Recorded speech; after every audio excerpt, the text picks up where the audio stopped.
Hello everyone, এখন থেকে আর সাধারণভাবে ফল না কেটে একটু এইভাবে কেটে দেখো। সাধারণভাবে তো ফল কেটে আমরা অনেক খেলাম, এবার একটু না হয় এরকমভাবে ট্রাই করা যাক।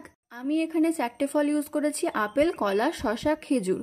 এখানে মেন এলিমেন্ট হচ্ছে অ্যাপেল, আর বাকিগুলো থাকবে সাইডে। তো তোমরা যদি অন্যান্য কোনো ফ্রুটসের সাহায্যে করতে চাও সেটা করতে পারো, আর যদি কোনো ফ্রুটে না করতে পারো, কোনো সমস্যা যদি হয় আমাকে অবশ্যই কমেন্ট বক্সে জানিও, সেটা আমি করে দেওয়ার চেষ্টা করব।